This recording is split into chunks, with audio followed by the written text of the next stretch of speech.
Muy buenas noches, sean muy bienvenidos a este culto de oración. No se preocupen que en algún momento va a andar.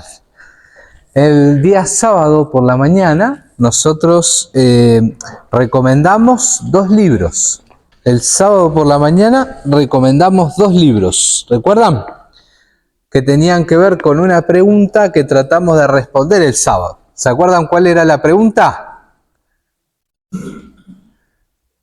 ¿Cuál es la forma correcta de la oración? Bueno, ese es el de hoy, ¿verdad? ¿Y el del sábado? Si podíamos o no adelantar la segunda venida de Cristo, ¿verdad? Y ahora recomendamos 2 libros que yo traje por acá para mostrarles, porque una cosa es ver la fotito y otra cosa por ahí es tenerlo en la mano, degustarlo. Y acá, Exacto, el libro que usted quería. Y acá hay uno de los artículos o de los capítulos que es el número 13. No, ella está diciendo si era el libro pastor que usted buscaba en esa biblioteca. No, ese ahora lo vamos a mostrar. Así que este es uno de los que si alguien desea seguir estudiando el tema de si podemos adelantar o no la segunda venida de Cristo es este, y después el otro es este, que mostrábamos ese día ahí, ¿sí? Así que yo le voy a pasar a Ezequiel acá, si querés, para mirarlo o para irlo circulando, así ustedes lo pueden ver, porque una cosa es mirarlo allá y la otra cosa es tenerlo en la mano, ¿sí? Bueno, y hoy por la noche nosotros vamos a tratar de responder juntos a esta pregunta. ¿Cuál es la fórmula bautismal correcta?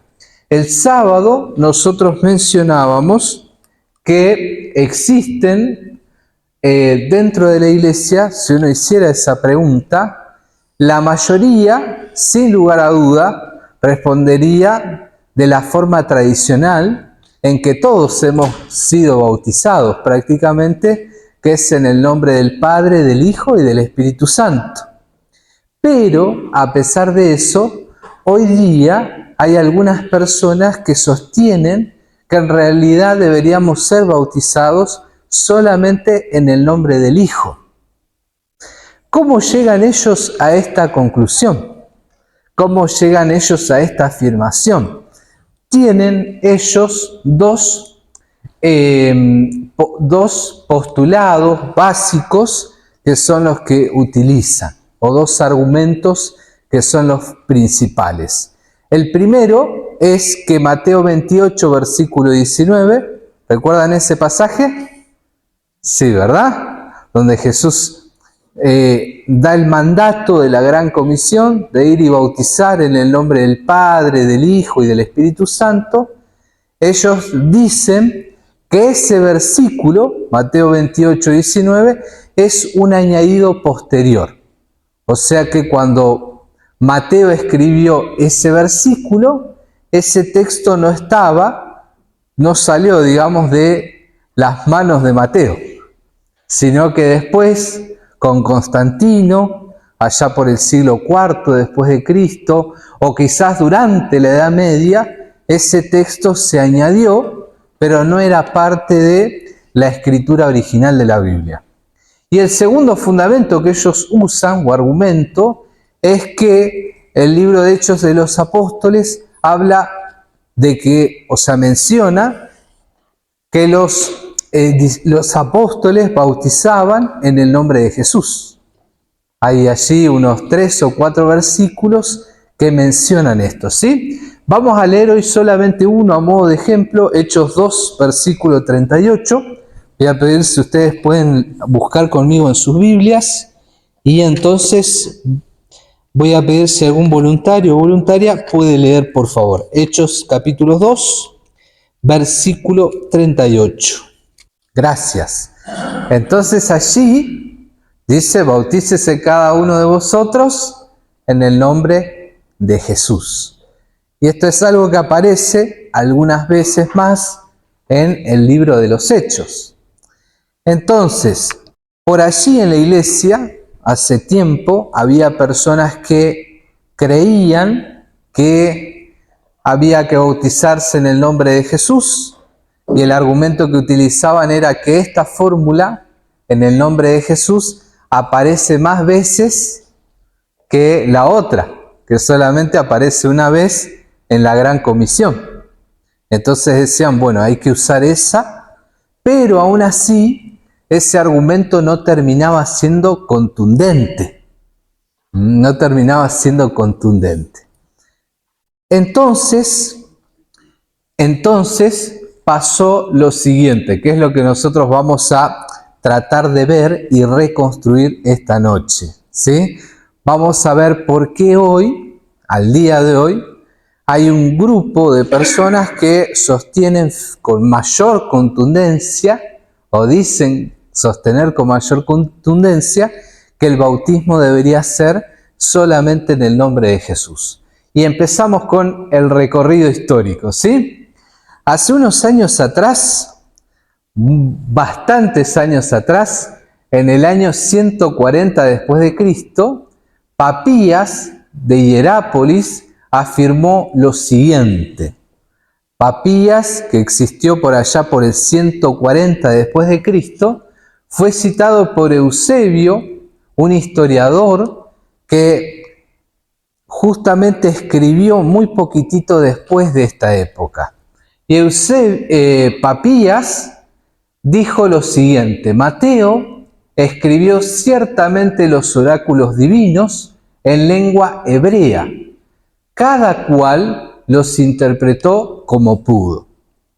Entonces, Papías acá arroja un dato histórico, y él dice que Mateo no se escribió como los demás libros del Nuevo Testamento en griego, sino que se escribió en hebreo, ¿verdad? Pero todo el resto del Nuevo Testamento se escribió en griego. Años más tarde, medio siglo más tarde, a finales del siglo II, Ireneo viene y entonces escribe lo siguiente. Decía Ireneo: Mateo dio a luz entre los hebreos un evangelio escrito en la lengua de estos, mientras Pedro y Pablo predicaban a Cristo en Roma y echaban los cimientos de la iglesia. Esto también fue citado por Eusebio en el mismo libro. Si ustedes quieren leer estas dos citas, en el Comentario Bíblico Adventista, en el tomo de los Evangelios, que es el tomo 5, ustedes pueden ir ahí a la introducción del libro de Mateo y van a encontrar estas dos citas que acabamos de leer. ¿Sí? Ok. Entonces, tanto Papías como Ireneo afirmaron los dos que Mateo no fue escrito en griego, ¿sí?, sino que fue escrito en realidad en hebreo. Usted dice, ¿por qué eso es importante, pastor?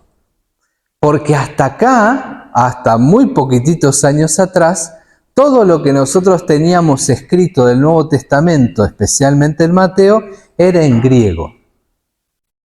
Pero hace poquititos años atrás,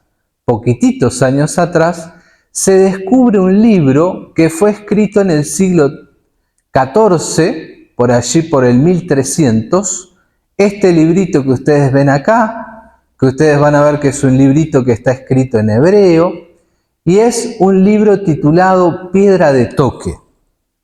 ¿Quién escribió ese libro? Piedra de Toque es un libro, es un tratado en el cual se contradice o se presentan argumentos que contradicen que Jesús, nuestro Jesús, el Jesús de la Biblia, es el Mesías.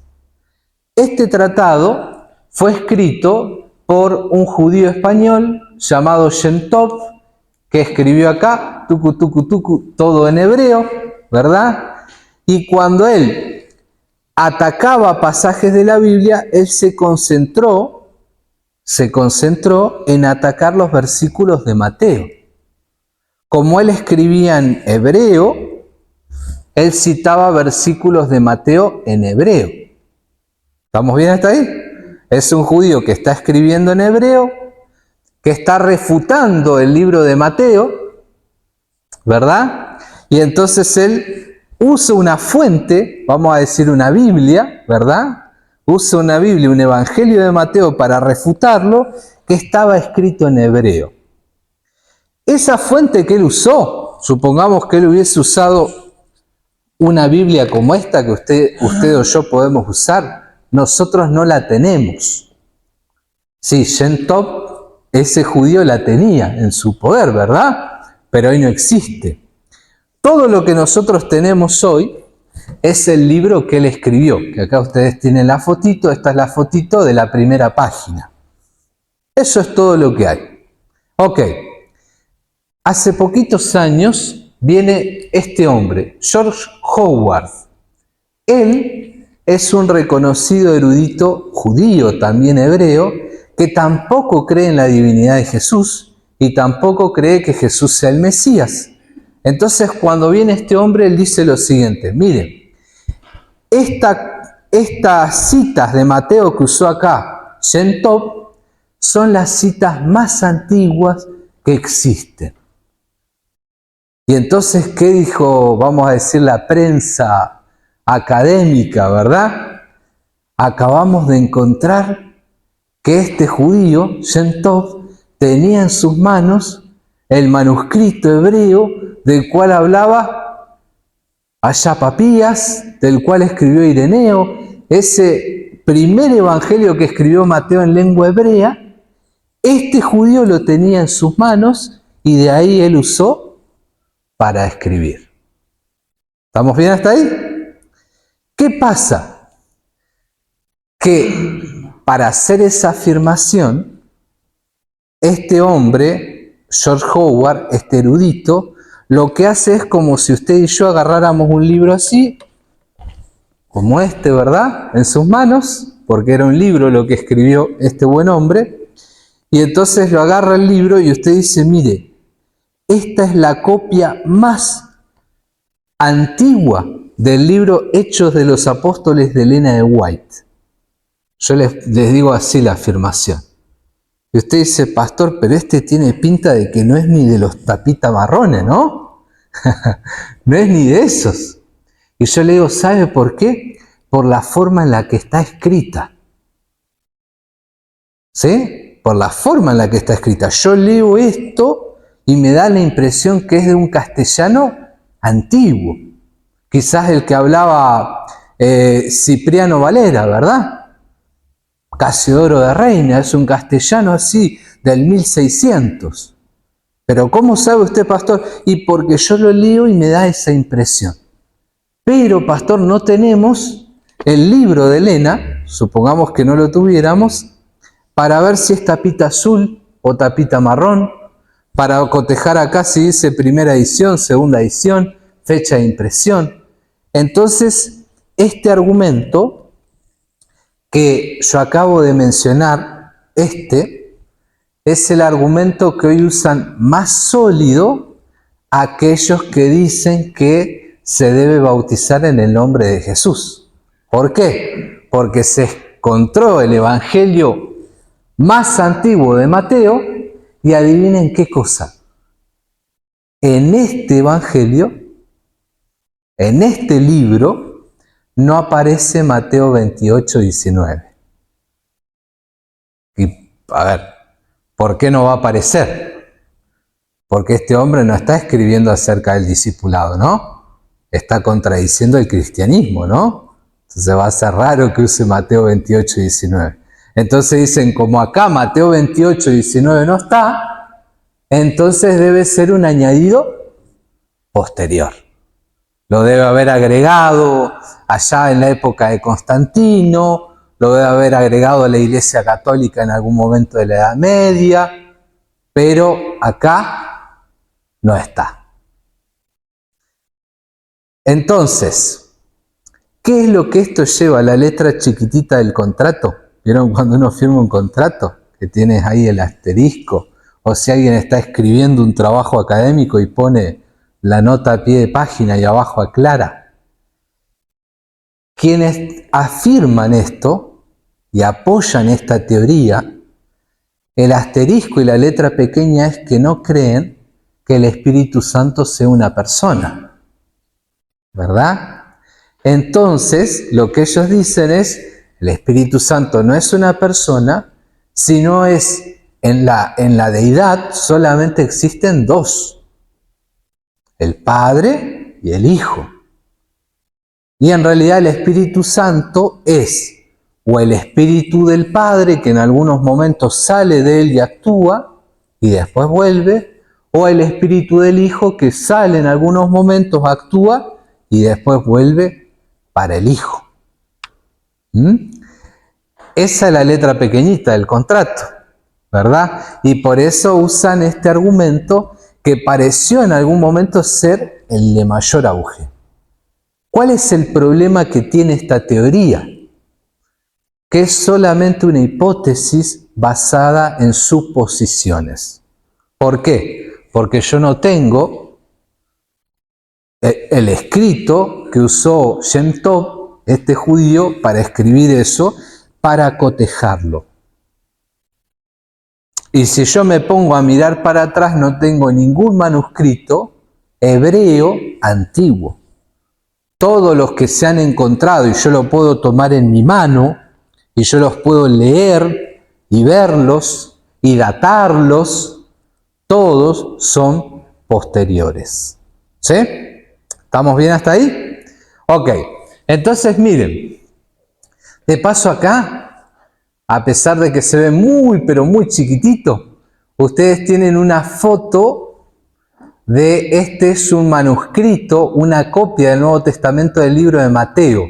Y acá está Mateo 28, 19. Se ve chiquitito, pero ahí está. Si se pudiera agrandar, ustedes notarían que acá está escrito Mateo 28, 19. Y esta es una copia del siglo IV. ¿Sí? Entonces, ¿cómo nosotros podemos solucionar este planteamiento? Viene alguien y nos dice, pastor, yo encontré esto en internet que está, y me dice acá que en realidad Mateo no existía, que fue un añadido posterior de la Iglesia Católica para promover una idea, la idea de la Trinidad, o una creencia, la creencia de la Trinidad. Bueno, dentro de la teología existe un área que se llama la crítica textual. ¿Qué hace la crítica textual?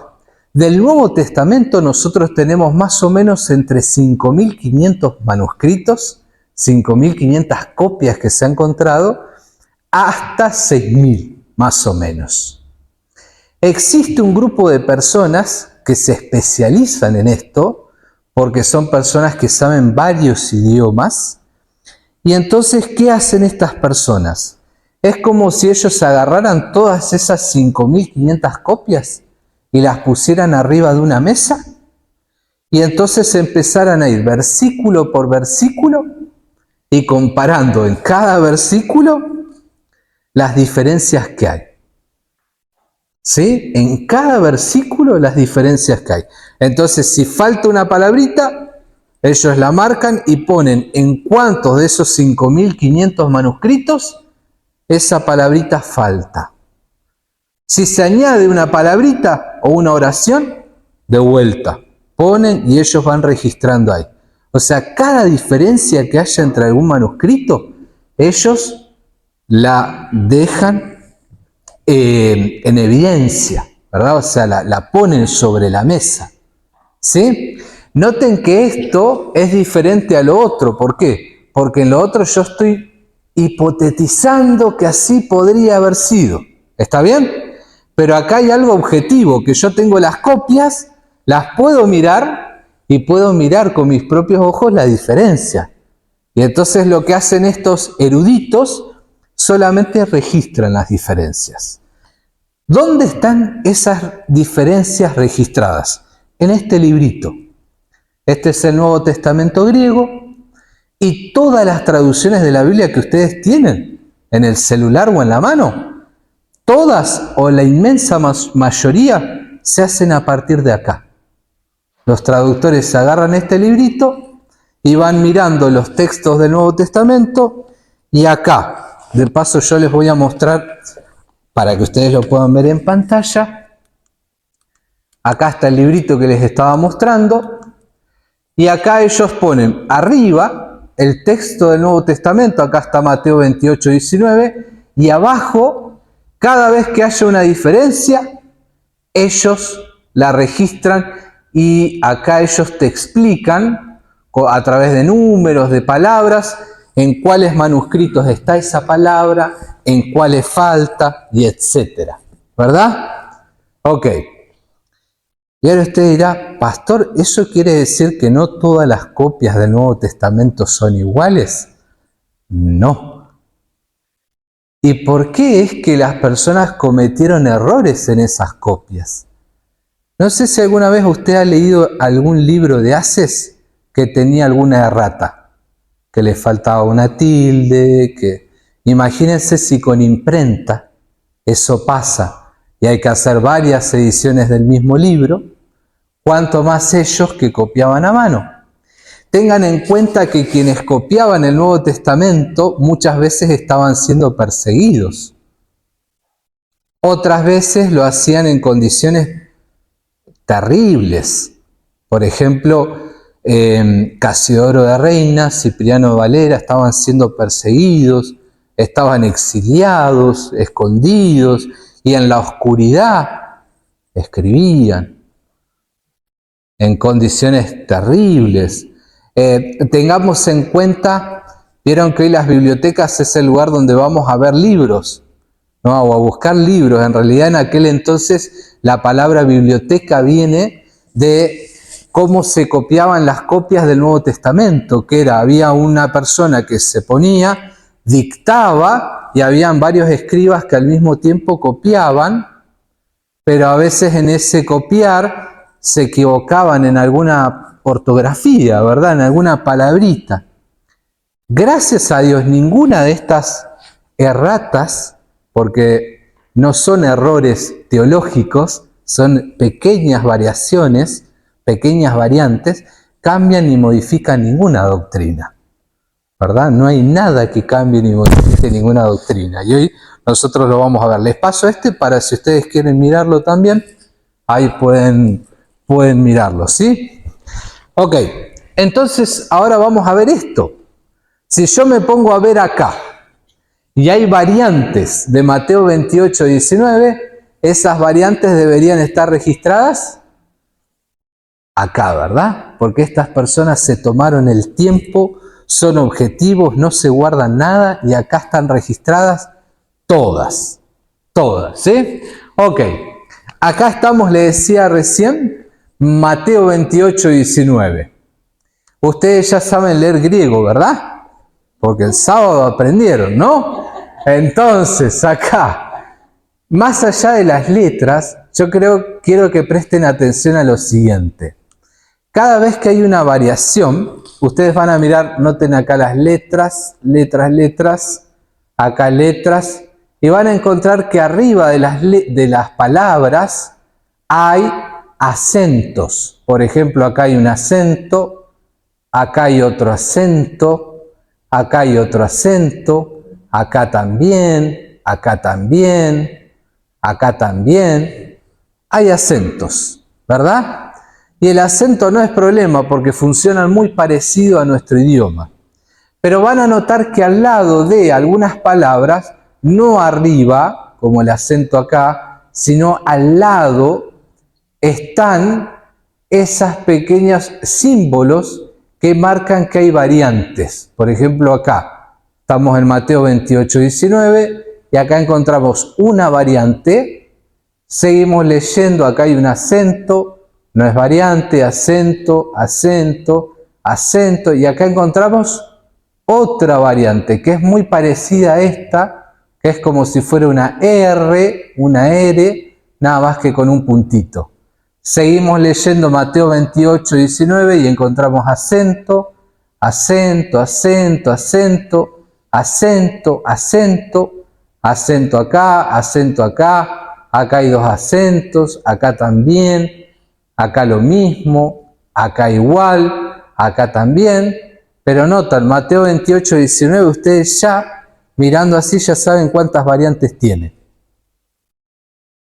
Solo dos. ¿Sí? Porque son las dos que están al costadito acá. Entonces ahora yo quiero interpretar esa variante. ¿Cómo hago? miro el simbolito que hay acá y lo busco acá abajito. Acá ustedes van a encontrar el 19 y acá van a encontrar el simbolito, que es el mismo que está acá, y acá van a encontrar la variante. Y acá esta D que ustedes encuentran y este IT son los manuscritos donde esta palabra tiene esa variante. Noten esto, D y T. ¿Son cuántos manuscritos? 2. ¿Está bien? Porque es una D, es un manuscrito y el IT es un manuscrito. O sea, de todos los manuscritos de Mateo, esa variante hay solamente 2 que tienen diferencia. ¿Es poquito o no? Solo 2. Y acá vamos a mirar la otra. De paso, esta, acá la palabrita griega es oun, que en las traducciones nuestras aparece por tanto vayan. Y acá en la variante es nun. Nun es el adverbio ahora. Entonces en algunas en vez de decir por tanto, en 2 manuscritos dice ahora vayan. ¿Cambia la doctrina? No cambia nada. Y acá van a notar el segundo. Miren, el segundo acá dice baptizontes. ¿Les suena algo el baptizontes? El bautismo, ¿verdad? Está hablando ahí del mandato. Vayan y bauticen. Y entonces acá ustedes van a mirar acá una O al lado de esta rarita que aparece acá, que tiene pancita así como el pastor. Esta es una O. Si nosotros venimos para acá bajito y buscamos de vuelta el simbolito, nosotros vamos a encontrar que acá aparece este simbolito, que es el mismo que está acá, el mismo está acá, y acá van a ver que dice baptizantes. En vez de una O, tiene una alfa. O sea que ahí la única diferencia que hay es que se cambió una O por una A. Nada más. Y si seguimos leyendo el versículo, que acá dice bautícenlos, y acá dice eistonoma en el nombre de él, y acá dice patros, esta ustedes ya la saben o no. Kai, ¿no? Y tu huío y el hijo, kai tu agio neumatos, el Espíritu Santo. Acá no hay ninguna variante.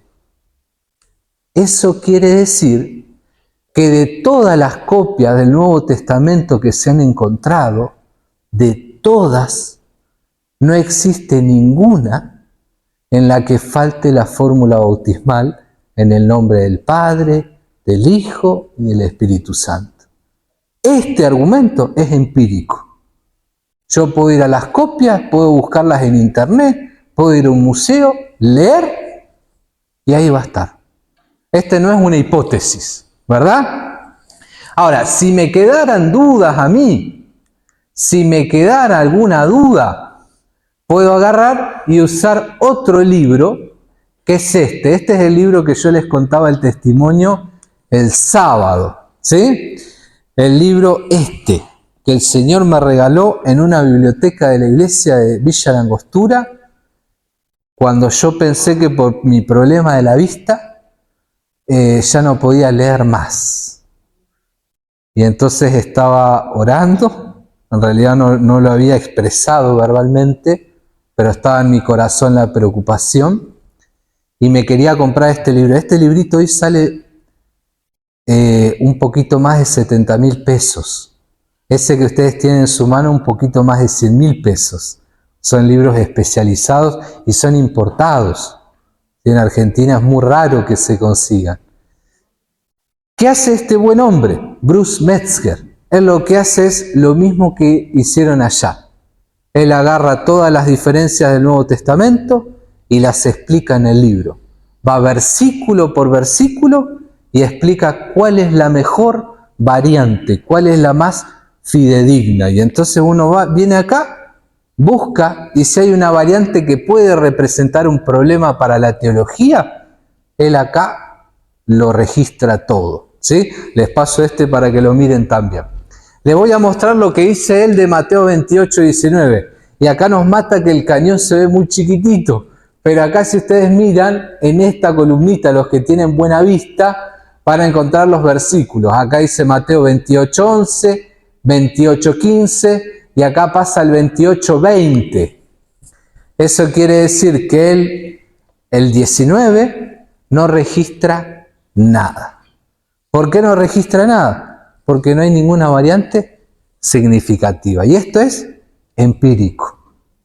No es una hipótesis, no es una especulación, ¿verdad? Esto es la realidad. Ahora, si nos quedaran dudas después de hacer este proceso, uno puede recurrir a la luz menor, ¿verdad? A Elena de White. Y entonces uno puede agarrar y hacerle preguntas a Elena de White. Y yo quiero que hoy le hagamos algunas preguntas. Miren, la primera pregunta para Elena de White es: ¿la fórmula bautismal en el nombre del Padre, del Hijo y del Espíritu Santo, la dijo Jesús o no la dijo? ¿Salió de su boca o no salió de su boca? Y vamos a leer, ¿sí? Vamos a leer acá, Testimonio para los Ministros, página 65. Dice Elena de White así: precisamente antes de dejarlos, Cristo les dio a sus discípulos la promesa: pero recibiréis poder cuando haya venido sobre vosotros el Espíritu Santo, y me seréis testigos en Jerusalén, en toda Judea, en Samaria y hasta lo último de la tierra. Por tanto, id y haced discípulos a todas las naciones, bautizándolos en el nombre del Padre, y del Hijo, y del Espíritu Santo, enseñándoles que guarden todas las cosas que os he mandado. Y aquí yo estoy con vosotros todos los días hasta el fin del mundo. Noten esto: mientras estas palabras estaban en sus labios, ascendió. Una nube de ángeles lo recibió y lo escoltó hasta la ciudad de Dios. ¿Notan la cita? Mientras estas palabras estaban en sus labios. Elena de White saca toda duda de que estas palabras fueron pronunciadas por Jesús, ¿verdad? Sigue. ¿Cuál era la práctica de los apóstoles? ¿Será que ellos bautizaban en el nombre del Padre, del Hijo y del Espíritu Santo? ¿O bautizaban solo en el nombre de Jesús? Y noten lo que ella dice. Dice así: los discípulos habían de realizar su obra en el nombre de Cristo. Todas sus palabras y hechos habían de llamar la atención al poder vital de su nombre para salvar a los pecadores. Su fe habría de concentrarse en aquel que es la fuente de la misericordia y el poder. En su nombre habían de presentar sus peticiones ante el Padre y recibirían la respuesta. Habían de bautizar en el nombre del Padre, del Hijo y del Espíritu Santo. En el nombre de Cristo había de ser su consigna, su divisa distintiva, su vínculo de unión, la autoridad para su curso de acción y la fuente de su éxito. Nada que no llevara su nombre y su inscripción había de ser reconocido en su reino. Según Elena, todo debía ser hecho en el nombre de ¿quién? De Cristo. Pero cuando ellos bautizaban, habían de bautizar en el nombre del Padre, del Hijo y del Espíritu Santo. Una más, y esta pregunta está buena. ¿En el nombre de quién habrá sido bautizado Elena de White? Esa está buena, ¿eh? ¿Habrá sido bautizado en uno o en el otro? Noten, vamos a leer la siguiente cita. Dice ella así: ¿acaso no fue esa nuestra experiencia cuando fuimos conducidos al agua y bautizados en el nombre del Padre y del Hijo y del Espíritu Santo? ¿Qué significado tuvo todo aquello? Mostraba que los tres grandes poderes celestiales estaban comprometidos a guardarnos siempre que permaneciéramos unidos a Cristo, unidos a la vid. Ahí está, ¿verdad? Y la última. ¿En el nombre de quién bautizaban los pioneros? Y ahora vamos a ir a un sermón. De paso, este es un sermón que predicó Elena de White, donde ella hace esa pregunta. Y ahora vamos a ir a otro sermón, donde Elena de White le habla a los hermanos que habían sido bautizados. Y ella dice así: aquí es donde entra la función del Espíritu Santo, después del bautismo de ustedes. Y ahí le habla Elena a su audiencia, a los hermanos pioneros, y les dice: han sido bautizados en el nombre del Padre, del Hijo y del Espíritu Santo. Se han levantado del agua para vivir en novedad de vida, para vivir una nueva vida. Han nacido para Dios y están bajo la sanción y el poder de los tres seres más santos del cielo. Ellos son capaces de evitar que ustedes caigan. Deben revelar que han muerto al pecado. Su vida está escondida con Cristo en Dios. Escondidos con Cristo en Dios. Maravillosa transformación. Esta es una hermosa promesa. Y noten estas palabras de Elena. Ella dice: cuando me siento agobiada y a duras penas sé cómo relacionarme con la obra que Dios me ha encomendado, clamo a los tres grandes dignatarios y les digo: ustedes saben que no puedo hacer este trabajo por mi propia fuerza.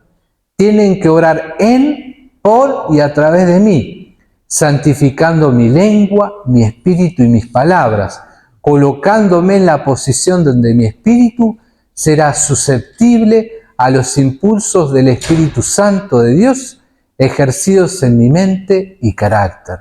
Esta es la oración que todos nosotros deberíamos ofrecer. ¿Notan? Hay gente que a mí me ha preguntado a veces: pastor, ¿será que si yo le dirijo mi oración al Espíritu Santo, el Padre se pondrá celoso? ¿O cómo hago? ¿Hablo con Jesús o hablo con los tres? Bueno, ella dice que a veces hablaba con los tres y les dirigía la oración a los tres, ¿verdad? Así que no hay ningún problema hablar con cualquiera de los tres, ¿sí? Pero ella deja claro en esta cita que el bautismo ha sido de los hermanos pioneros en el nombre del Padre, del Hijo y del Espíritu Santo. Entonces, cerramos diciendo esto: esa idea de que el bautismo tiene que ser en el nombre de Jesús no tiene ningún apoyo objetivo, ¿sí?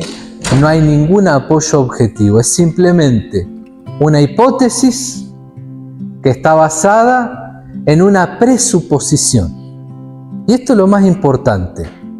¿Por qué? Porque hay personas que no creen en el Espíritu Santo y entonces están buscando argumentos para fundamentar su idea. Y cuando salió este buen hombre erudito, George Howard, y dijo: esto me parece que el Mateo es más antiguo que todo. ¿Qué hizo este buen hombre? ¿O qué hicieron estas personas? Entonces, bueno, agarramos eso y decimos: acá está. Vieron que Mateo 28:19 fue un añadido posterior, pero en realidad no deja de ser más que una conjetura, más que una especulación. Pero cuando nosotros vamos a lo que sí tenemos, porque eso no lo tenemos, a lo que sí tenemos, y yo les acabo de mostrar, y las citas de Elena, entonces ahí no queda ninguna duda de que primero, Padre, Hijo y Espíritu Santo son tres personas, que son tres personas divinas, y que el bautismo que va a recibir Richard en el nombre del Padre, del Hijo y del Espíritu Santo es el bautismo que debe ser, ¿verdad? Que Dios nos bendiga.